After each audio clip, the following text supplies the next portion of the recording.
नमस्कार विद्यार्थी मित्रांनो, तुमचं स्वागत आहे जय हिंद पाठशाला या यूट्यूब चॅनलमध्ये. मी मीरा भोपाळे तुमचं स्वागत करते आणि अभ्यास आणि जिद्द आणि मेहनत करण्यासाठी यशापर्यंत पोहोचण्यासाठी मी घेऊन आलेली आहे आजच्या व्हिडिओमध्ये चालू घडामोडी. चला तर मग सुरुवात करूया आजच्या व्हिडिओला. तत्पूर्वी तुम्ही वही पेन घ्या आणि लिहिण्यासारखे मुद्दे लिहून घ्या.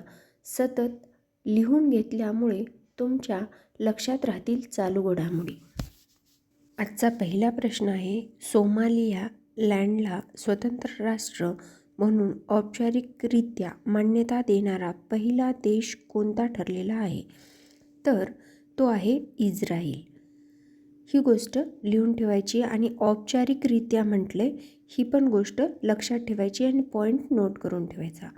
यानंतर दुसरा प्रश्न, ध्रुव एजन्सी सिव्हिल व्हेरियंट हेलिकॉप्टरच्या पहिल्या उड्डाणाला कोणी हिरवा झेंडा दाखवला? तर ते होते राम मोहन नायडू यांनी ध्रुव एजन्सी सिव्हिल व्हेरियंट हेलिकॉप्टरला उड्डाणाला पहिला हिरवा झेंडा दाखवलेला आहे. याबद्दल अधिक माहिती अशी की हा कार्यक्रम बंगळुरू येथील हिंदुस्तान एरोनॉटिक्स लिमिटेड येथे आयोजित करण्यात आलेला होता आणि या कार्यक्रमाचं उद्दिष्ट हेलिकॉप्टरद्वारे स्वावलंबनाला प्रोत्साहन देणे आणि प्रादेशिक कन्व्हिनियंटपणा वाढवणे हा होता. आणि यांचं हिरवा झेंडा दाखवून उद्घाटन कुणी केलं होतं? तर राम मोहन नायडू यांनी.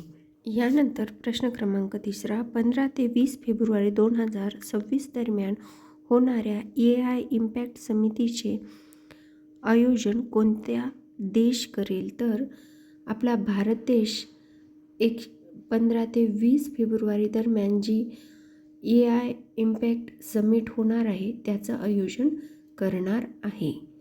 यानंतर प्रश्न क्रमांक 14, 2025मध्ये नाममात्र GDPच्या बाबतीत भारताचा जागतिक क्रमांक काय असेल? तर तो क्रमांक असेल 14. आणि अधिक माहिती सांगायचं झालं तर पहिला क्रमांक आहे अमेरिका, दुसरा क्रमांक आहे चीन आणि तिसरा क्रमांक आहे जर्मनी. आणि आपल्या भारत देशाचा जपानला मागे टाकत चौथा क्रमांक नॉमिनल GDPच्या बाबतीत सर्वात मोठी अर्थव्यवस्था आपल्या भारत देशाने बनवलेली आहे, जिचं उत्पादन अंदाजे 4.18 ट्रिलियन एवढं झालेलं आहे. यानंतर प्रश्न क्रमांक 5, स्पाइनल मस्क्युलर ॲट्रोफीसाठी one time gene therapy ITV/ISMA देणारा जगातील पहिला देश कोणता आहे? तर संयुक्त अरब अमिराती हा पहिला देश आहे, ज्याला आपण UAE म्हणून ओळखतो. यानंतर प्रश्न क्रमांक 6, कोणतं राज्य पोलीस गुन्हेगारीचे स्थान, हालचाल व आवाज ट्रॅक करण्यासाठी सक्षम असलेल्या AI आधारित X ॲप लॉन्च केलेलं आहे? तर सायबर क्रिमिनल पोलिसांनी एक AI ॲप लॉन्च केलं आहे, ज्यामध्ये जर ग्रुपनं आपण कुठल्या खुनाबद्दल किंवा कुठल्या चोरीबद्दल जर ग्रुप डिस्कशन होत असेल किंवा कुठल्याही काही होत असेल घडामोडी गुन्ह्याबद्दल, तर X ॲप लॉन्च केलं आहे, ज्या ॲपद्वारे आवाज ओळखला जातो आणि हे ॲप लॉन्च केलं आहे उत्तर प्रदेश पोलिसांनी.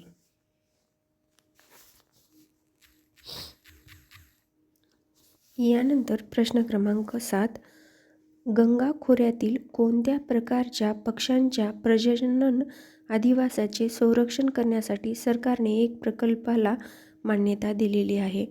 तर ते आहे वाळूच्या काठावर जे काही घरटे बांधतात त्या पक्ष्याचं संरक्षण करण्यासाठी सिक्कीमसह धोक्यात असलेल्या सर्व प्राण्यांच्या प्रजातीच्या संरक्षण केंद्रित करण्यासाठी सँडबर्ड नेस्टिंग बर्ड हा एक उपक्रम राबवला जात आहे. त्यालाच आपण मराठीमध्ये वाळूच्या काठावर घरटे बांधणारे पक्षी म्हणू शकतो. प्रश्न क्रमांक 8, पारंपरिक टपाल सेवा बंद करणारा पहिला देश कोणता ठरलेला आहे? तर तो आहे डेन्मार्क.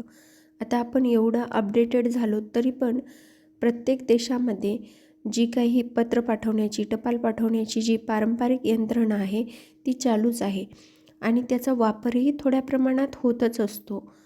पण डेन्मार्क या देशाने आता ती पारंपरिक टपाल सेवा बंद करून आपला जगामध्ये पहिला नंबर मिळवलेला आहे.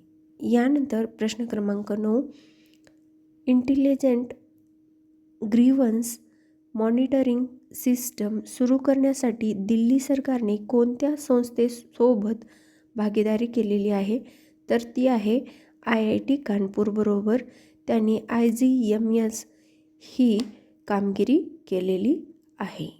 यानंतर प्रश्न क्रमांक 10, भारतीय नौदलाचे जहाज म्हणजेच INSV कोंडेल कोणत्या देशासाठी रवाना झालेले आहे?